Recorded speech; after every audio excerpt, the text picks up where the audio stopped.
Olá, então agora eu vou continuar a leitura do texto base da campanha, ainda relacionada à primeira parada. Eu vou ler o subtítulo número 4.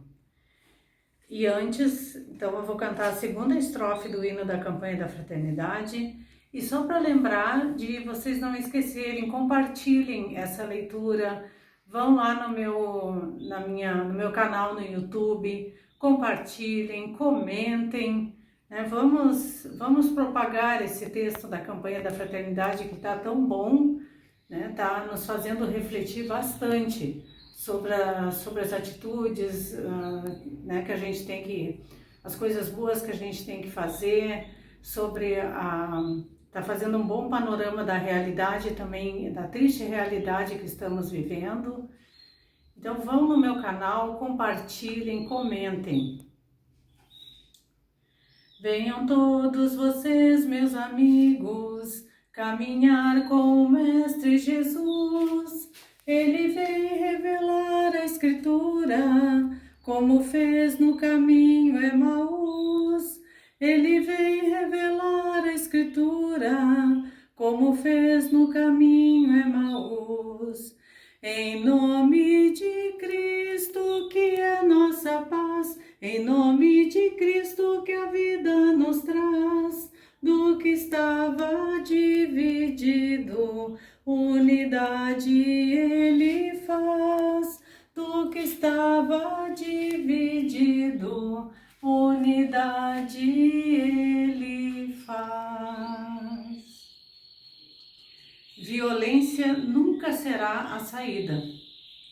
No contexto de crise e instabilidade, agrava-se também a violência contra a casa que habitamos, o planeta Terra. O aprofundamento do sistema de acumulação de capital apropria-se dos bens comuns, como a terra, a água, as florestas, os minérios. Não se pode esquecer que tal sistema de acumulação é também um sistema de descarte. Descarta-se o excedente da produção e do consumo, é o lixo. O modo capitalista de produção, consumo e descarte põe em risco a casa comum. A catástrofe ambiental continua a dar os seus sinais todos os dias. As temperaturas globais estão subindo, causando ou agravando incêndios florestais, aumentando a temperatura das águas, dos oceanos e o derretimento das geleiras que estão sendo extintas em taxas altas e aceleradas. A Terra tem sido agredida de tal modo que as palavras do profeta Joel continuam atuais.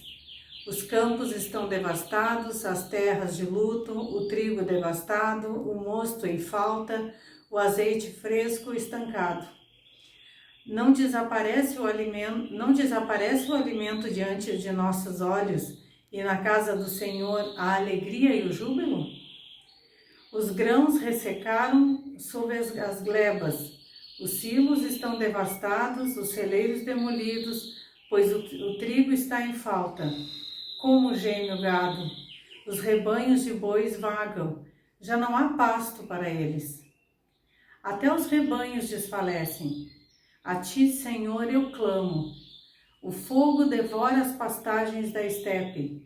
A chama consome todas as árvores dos campos. Até os animais selvagens voltam-se para ti. Os córregos estão secos e o fogo devora as pastagens da estepe. É Joel, capítulo 1, 10 e 1, 16 a 20. Para que se comece a mitigar as mudanças climáticas e a degradação ambiental, é urgente reduzir a emissão de gases produtores do efeito estufa, bem como o descarte de rejeitos em áreas de floresta, nos rios e oceanos. Para tanto, é necessário convencer os poucos que concentram a maior parte da riqueza a abrirem mão de parte dos seus ganhos e dos seus privilégios. Este é um trabalho árduo, pois muitas empresas já colocam em seus cálculos de lucros os prejuízos, os ditos desastres ambientais, que nada mais são do que os cálculos das indenizações a serem pagas por seus crimes em relação ao meio ambiente e à humanidade. Entre agosto de 2018 e julho de 2019, houve um aumento de 29,5% do desmatamento da Amazônia.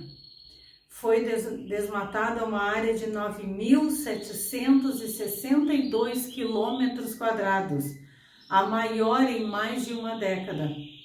As queimadas, invasões e o extrativismo ilegal violentam a vida na região e alteram todo o ecossistema local e os regimes de chuvas e equilíbrios climáticos no território nacional e em territórios estrangeiros. Devido a esse processo de ataques ambientais, os povos tradicionais, que têm uma vida ligada à convivência com a natureza, são retirados dos seus territórios de origem, seja pelos resultados dos crimes ambientais, seja para que grandes empresas desenvolvam atividade de extração mineral ou florestal e agora, mais recentemente, são entregues à própria sorte, abandonados quanto aos cuidados e prevenção do novo coronavírus. A pandemia da Covid-19 no estado do Amazonas significou a morte de muitas pessoas. Foram inúmeras as denúncias do aumento de casos de Covid-19, sobretudo entre a população indígena. A Articulação Brasileira dos Povos Indígenas do Brasil, a PIB, denunciou a subnotificação dos dados relacionados à contaminação pela Covid-19 nas populações indígenas. A Secretaria Especial de Saúde Indígena, SESAI, contabiliza apenas os casos notificados em terras indígenas homologadas. A compilação de dados da PIB tem sido feita pelo Comitê Nacional de Vida e Memória Indígena e pelas organizações indígenas de base da PIB. Essa compilação incluiu povos indígenas que vivem em áreas urbanas e aquelas populações que ainda não têm terras homologadas.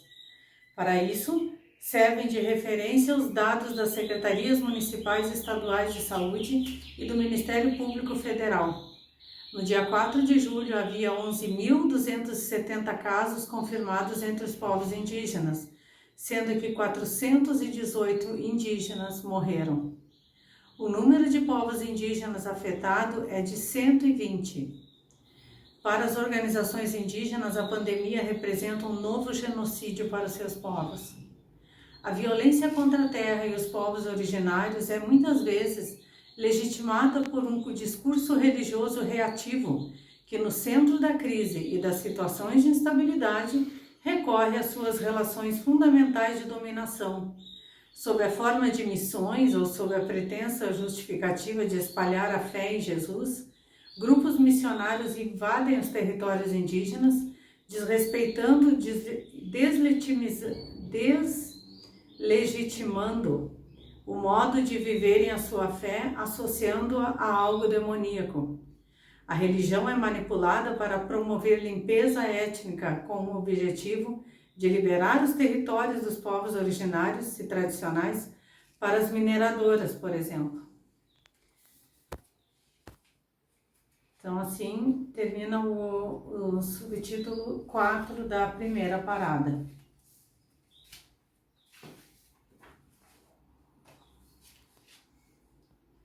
Que o Senhor nos abençoe e nos guarde, que Ele nos mostre a sua face e nos conceda a sua graça, que Ele volte para nós o seu rosto e nos dê a paz. Que o Senhor nos abençoe. Amém.